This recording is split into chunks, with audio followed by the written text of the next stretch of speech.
Bismillahirrahmanirrahim. Assalamualaikum warahmatullahi wabarakatuh.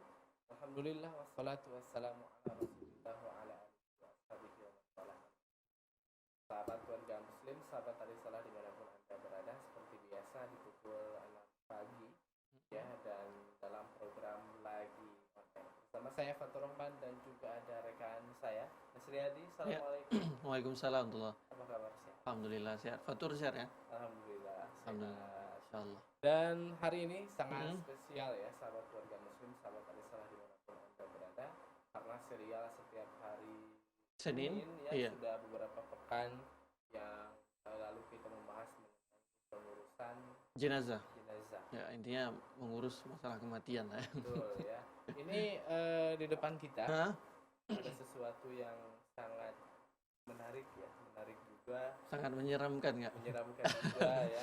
Dan tidak lupa tentunya nanti kita akan ada praktek nih hari Iya. ini. Ada tamu kita nanti ya. Ada praktek bagaimana cara pengurusan jenazah, dan Iya. hal ini khusus untuk mengkafani. Betul. Mengkafani ya, bersama Ini narasumber kita. episode spesial ya. Ada narasumber kita tentunya yang sudah tidak asing lagi, ada Ustaz Henry Hafizahullah Ta'ala. Iya. Assalamualaikum Ustaz.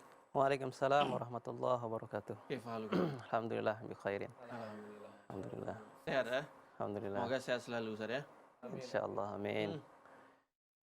Iya. Ya, ini kita Ustaz hari ini spesial khusus kita tentang pengurusan jenazah ya. Ya, Praktek langsung ya. betul. Kira-kira bahan apa aja nih yang dibutuhkan?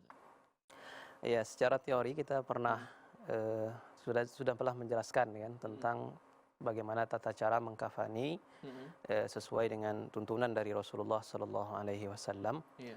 Dan sebagai mukaddimah ini mengingatkan kembali bahwasanya yang perlu kita persiapkan di dalam mengkafani itu sebetulnya tidak terlalu banyak sekali ya. Iya. Walaupun memang kalau kita beli biasanya di tempat-tempat penjualan perangkat jenazah itu biasanya sudah sudah lengkap ya. Kita dapat biasanya kalau yang di Indonesia khususnya kita dapat kapan ukuran sekitar 12 meter ya kan. Dan kemudian kita mendapatkan minyak wanginya, juga kita mendapatkan kapas dan lain sebagainya. Pokoknya lengkap lah kalau kita sudah beli di tempat perangkat jenazah itu tadi. Nah, tapi sebenarnya yang dibutuhkan itu pertama kain kafannya sendiri. Ya. Ukuran kain kafan sejatinya itu adalah sesuai dengan ukuran si mayit. Iya. Jadi kalau mayitnya itu besar, panjang, maka dia akan lebih membutuhkan besar dan panjang juga kainnya. Iya. Kalau dia tidak terlalu besar atau anak-anak berarti sedikit saja begitu. Sedikit, Ustaz ya. Kemudian yang kedua minyak wanginya, ya. Yang ketiga juga bisa ditambah kapas. Ya, kapas ini memang sebagian dari para ulama ada mengatakan tidak mesti, tidak syariat, tapi ini lebih kepada asas manfaat, ya, asas kebutuhannya. Jadi dikhawatirkan misalnya akan keluar nanti dari tubuh si mayit cairan dan sebagainya. Cairan tertentu, Maka Ustaz ya. salah satu fungsi kapas itu nanti adalah menutupi lubang-lubang yang dikhawatirkan akan keluar itu tadi. Iya. Ya, kemudian ditambah kapur barus begitu. Kapur barus, Ustaz ya. Itu saja alatnya. Kalau kita ini ada jari ya, jari ini sebetulnya fungsinya nanti untuk memindahkan jenazah dari tempat pemandian Iya. ke tempat pengkafanan, di mana nanti di situ jenazah yang dibawa tadi itu tidak boleh terbuka. Ya, jadi itulah fungsi jari itu. Kita akan coba praktekkan nanti begitu. Ya. Iya. Demikian. Ini kan kita melihat Ustaz, ada minyak wangi juga ini. Terus ada cotton bud ini juga ini. Iya, iya. Ini kira-kira untuk apa ini, Ustaz? Ya, ini tadi persiapan dari Persiapan awal Ustaz ya. dari sini.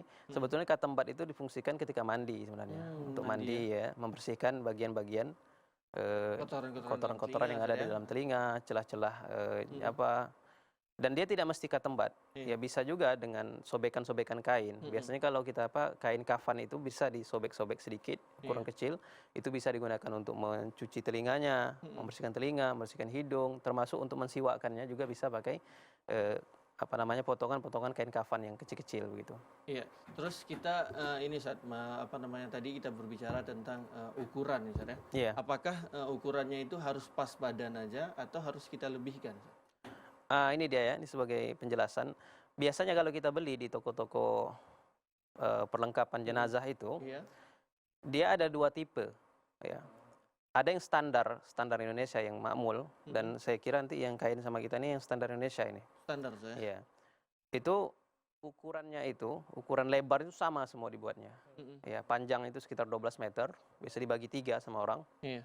Iya kan, karena tiga lapis kalau untuk laki-laki. Lebarnya ini yang sering bermasalah. Dia tidak menutupi badan jenazah.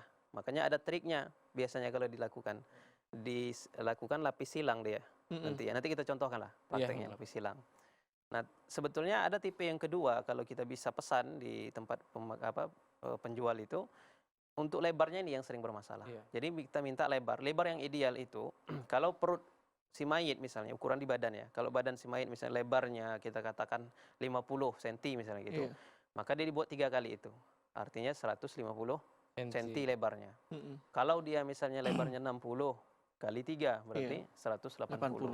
Nah, itu tujuannya supaya setiap lapis kain tadi bisa menutupi si mayit begitu. Baik, Ustaz. Masya Allah. Mungkin kita langsung sambil praktek. Ya, biar sambil lebih praktek Ustaz ya. mendalam lagi ya. Betul, Dan betul. sambil praktek nanti juga sambil kita sedikit jelaskan seperti itu. Baik sahabat keluarga muslim, sahabat Arisalah dimanapun Anda berada, kita akan rehat sejenak. Insya Allah kita akan kembali setelah pesan-pesan berikut ini. Tetap dalam program Lagi On Air.